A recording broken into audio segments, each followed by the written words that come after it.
એટલે અમારી ફ્લાઇટ ત્યાંથી પાછી વાળી અને અમને સીધા કુવેત ઉતારી. કુવેત અમને 2 દી રહી.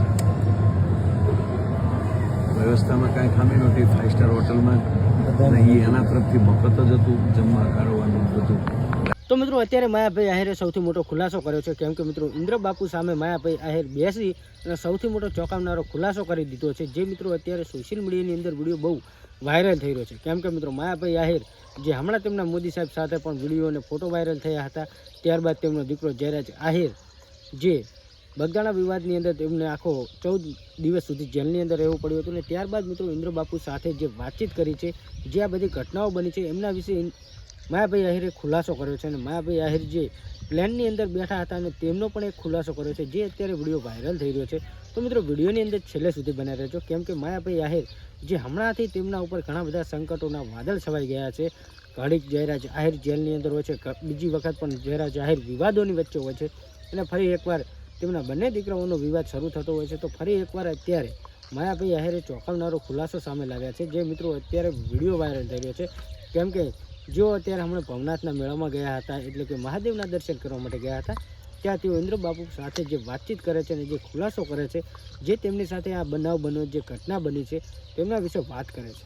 તો મિત્રો એના વિશે વાત કરતાં બાપુ આમના વિશે શું બોલે છે અને માયાભાઈ આહિર આ વિશે શું ખુલાસો કરે છે, જે 2 મિનિટના વિડીયોની અંદર હું તમને બતાવવાનો છું. પણ મિત્રો માયાભાઈ આહિરે જે વાત કરી છે, જે અત્યારે ચોંકાવનારો ખુલાસો કહેવાય છે, અને મિત્રો આ સાંભળી તમે પણ વિચારમાં પડી જશો. કેમ કે મિત્રો જે બાપુ સાથે જે માયાભાઈ આહિરે નીચે બેસીને જે વાતો કરી છે, અને ઘણા બધા લોકો તો એવું પણ કહે છે કે માયાભાઈ આહિરને બાપુ જોડે બેસવાની જગ્યા એટલે કે બેસવાની ઇજ્જત નથી. તો મિત્રો આવું પણ લોકો કહી રહ્યા છે. કેમ કે મિત્રો આ વિડીયો ટ્રોલ પણ થઈ રહ્યો છે અને વાયરલ પણ થઈ રહ્યો છે. જે અત્યારે વાયરલ થઈ રહ્યો છે એ તમને હું વિડીયો બતાવું. બાકી આ વિડીયો જોઈને તમે કહેજો તમારે શું કહેવું છે, માયાભાઈ આહિર જે બોલે એ વિશે તમે શું કહેવા માગો છો, કમેન્ટ કરજો. બાકી તમને જે પણ માહિતી આપી છે તે ઇન્ટરનેટ અને સોશિયલ મીડિયાને આધારે આપવામાં આવી છે. બાકી તમને વિડીયો પસંદ આવે તો વિડીયોને લાઇક કરજો, ચેનલ પર પહેલી વાર તો ચેનલને સબસ્ક્રાઈબ કરજો.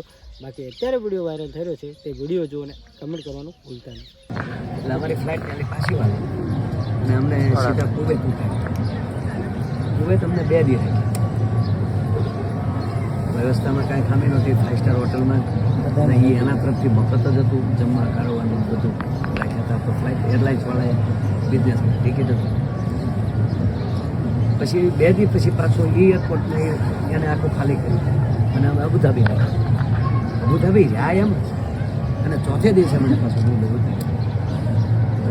આવ્યો એટલે બાપુ મને કે રસ્તે પહોંચી બાપુ મજા જ નથી. તૈયારી કરીને આવ્યો કે ડાયરેક્ટ ઇન્ડિયા નથી જવું મારે. 2 દી કુવેત રોકાવું છે અને 2 દી અબુધાબી રોકાવું છે. તો મગજમાં આવ્યો કે બહુ મજા આવી, હોટલ બહુ સારી નાઈ રહી, તમને કહો સ્વિમિંગ પુલ. આ તકલીફ શું હતી, વગર આવ્યો છે ને આવ્યા ને મળી ગયા આપણે અહીંયા